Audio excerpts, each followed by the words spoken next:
The truth is, I never wanted to be a chef. I wanted to be a gamekeeper, a river keeper. I wanted to work on the land. But I followed my father's profession. He was a chef in the hotels in Leeds. My grandfather's profession, hotels in Leeds. And so I went to Harrogate. And what happened was I fell in love with food. It was as simple as that, and that's what made me want to be a chef. As a young man in the kitchen of Harvey's, the Hyde Park, I had lots of great cooks work for me. Gordon Ramsay, Eston Blumenthal, Eric Chevaux, Philip Howard, who all went on to win 2 and 3 stars in Michelin. Others won 2 stars, others won 1 star, lots of 1-star cooks. And the truth is, I never won 3 stars in Michelin. They won the stars in Michelin.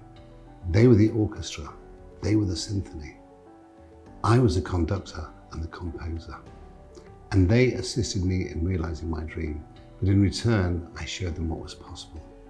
Dreams come true if you believe in yourself. So in 2010, my autobiography, The Devil in the Kitchen, was released. And Ridley Scott contacted me and picked up an option on that book to turn it into a film. He introduced me to Michael Fassbender to see how we'd get on with each other. Asked me if he thought he was right. I said yes. And then Russell Crowe got involved. And then Russell Crowe took over the movie. So Russell is going to be the director. He's going to play the older Marco. He's written the script. And, you know, sometimes I have days when I think to myself, have I done the right thing? But you know something?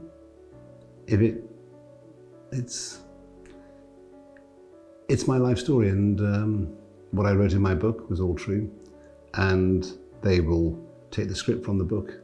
And I think it's important for my children to have a greater understanding of their father and what he went through in his early life.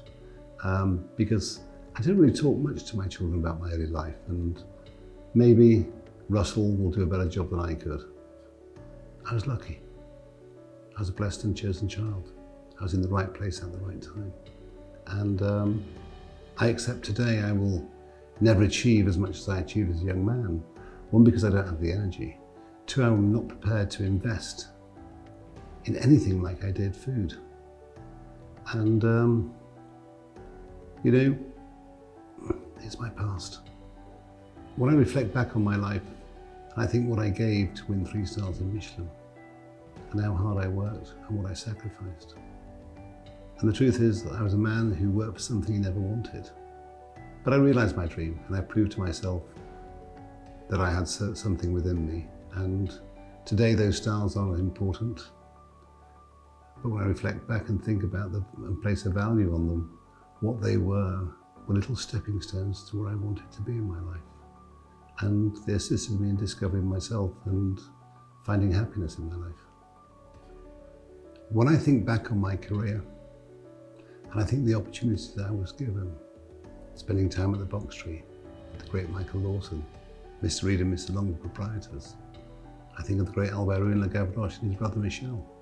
I think of Pierre Kaufmann. I think of the great Nico Nadelis, working with Raymond Blanc at the Manoir de 4 Saisons. They were a privilege, and they all shared their knowledge with me. And it was a wonderful, wonderful experience.